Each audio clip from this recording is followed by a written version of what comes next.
Hello and welcome to my channel. My name is Lynn and today I'm playing along with the Cat Scrappiness Quick Card Recipe Challenge.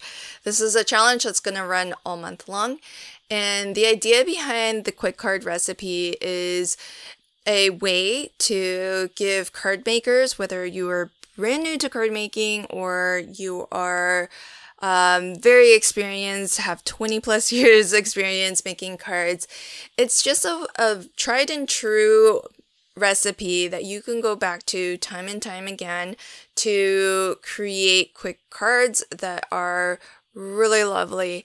So our quick card recipe starts with pattern paper as a background.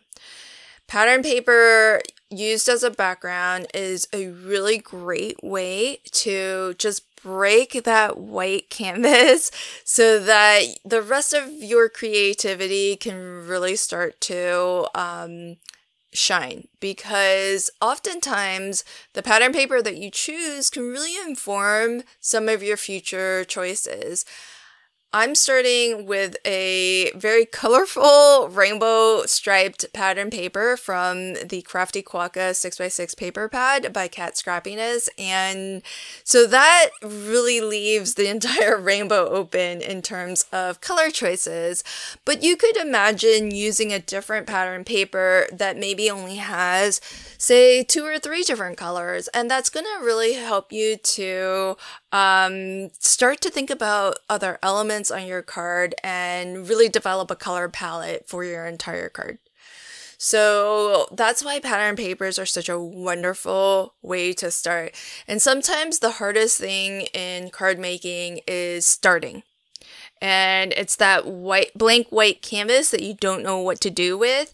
So once you've got some pattern paper covering that up, that might just be enough of a spark to really start your creative juices flowing and get some more ideas going. Step 2 in our recipe is to create a base, create a foundation that will be the starting point for your focal image and sentiment. The great thing about something like a nested shape die is that you can use it for all occasions. You can get them in various sizes to fit whatever size card you're making. So nested shape dies are a fabulous way to create that foundation, to create that base that you can start to build everything else on top of, because it helps to frame your focal image. It really starts to draw the eyes in. I'm using a nested shape die by Cat Scrappiness. This is the squares that have this really lovely sort of rope border detail. And my card today is going to actually step up our quick card recipe a little bit. And if you want to see more inspiration for other ideas of how to implement the quick card recipe, we do have a video hop today that is also a giveaway. So do hop along, expand the description box below. There'll be a link to Rafflecopter, which is where you can enter for a chance to win a $25 gift certificate to Cat Scrappiness. In the description box as well is going to be a playlist where you can find all of the videos sharing different inspiration for how to use this quick card recipe. And in fact, we're all actually going to be using the same bundle of products so that you can have an idea for how different each of our cards can be using the same set of products and using the same recipe. So even though you're starting with a framework, with a recipe for creating your cards, you could even be starting with the same supplies. You're still gonna have so many different options, so many different types of cards and different looks that you can create. So I am going to start to put things together here, and one of the elements on my card is actually going to be a bit of a shaker element. So I've taken one of the sizes of squares. This is going to be my middle size square, and I cut a smaller square into it to create a frame. Behind that frame, I have glued down some clear acetate. And now I'm sticking some thin strips of foam all the way around that frame, making sure to not leave any gaps, because that wall of foam I created is what will hold in the shaker bits that I will fill this frame with. And I want to close off the back of this frame so that my shaker square here is basically an independent unit, so that it's just another element that I can use to decorate my card with. And once I have this fully assembled, complete with the back, I can then sort of audition, move it around my card a little bit. And that's why I like to make my shakers this way, so that it's easy for me to kind of choose where to put it.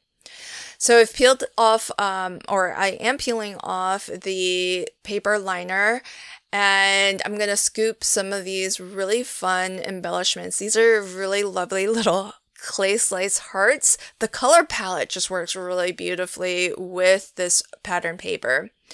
One of the things that I want to note about this pattern paper is that it's been so well designed, because this is the Crafty Quokka paper pad and it's very themed. It's got a lot of crafting elements to it, and it features our favorite character, the Quokka. But this paper pad is so well designed that you're going to find a lot of basic patterns that are not themed at all. And they are going to be usable for any occasion, for any time of year. And that's the mark of a well-designed paper pad, when there are lots of elements that are highly themed, but then there are just as many elements or patterns that are very general purpose. It really helps you to get the most out of your paper pad. Now, I have Lola stamped out here, and I did cut her out in what is ultimately the largest size square that will be featured on my card. I really just picked the square to be just big enough to frame Lola. I didn't color her until now because I wasn't sure exactly which pattern paper I wanted to use. And as well, I gave myself the option of maybe coloring her in more abstract colors. So I wasn't sure if I wanted to go realistic with her coloring or go a little bit more abstract and maybe color up a pink giraffe. But I decided, since I have the rainbow colors, and I've picked green and blue as my accent papers in the other two squares, I thought yellow would be, the natural color of a giraffe, so it's very fitting with the giraffe, but it's also a little bit fitting with the other colors that I chose, because yellow and blue make green, so they all kind of fit together as part of the focal image or main elements of my card. The sentiment that I've chosen is Happy Birthday. It's actually from the Simple Sentiments stamp and die set that is really great. Easy way to have some sentiments really stamped out. Like, you can stamp out a ton of them in one go and then die cut a ton of them in one go. So it's a really great way to have a bunch of sentiments just ready to go for you already. I have a little baggie of them, and it's just really nice to have that ready at hand. So let me tell you a little bit about the challenge that's going on all month long. If you want to play along for a chance to win a gift certificate to Cat Scrappiness, all you need to do is play along with our quick card recipe. So just as a reminder, you want to start your card off with some pattern paper, lay a foundation or a base for your focal image by using some nested shape dies, build your focal image. There's so many different ways you can build a focal image. It can be from stamping and coloring like I'm doing today. If you're more of a die cutter, maybe there's a standalone die set that would create some lovely objects or a lovely scene. That could be another great way to create a focal image. And even some sentiments are nice and large and can stand on their own as a focal image. So there's going to be lots of different options for you. And if you are new to card making, Cat Scrappiness does have a bundle of products. That's what I'm crafting with today, what all of my teammates are crafting with as well, as they share inspiration, not just today during our hop, but we're going to share inspiration with you all month long. And so you'll see a lot of different ways that you can create a focal image. And then the last step to the recipe is just adding that little sprinkle, that little touch of bling at the end. It's a really nice finishing touch just to have something that is a little bit sparkly, a little bit fun, and definitely something that is not what you would find in your standard store-bought greeting card. So you can really make it your own. I'm going to add some more of those clay slice hearts as a final embellishment to my card today. And to find out how to enter into the challenge, just expand the description box below. There'll be a link to a blog post on the Cat Scrappiness blog.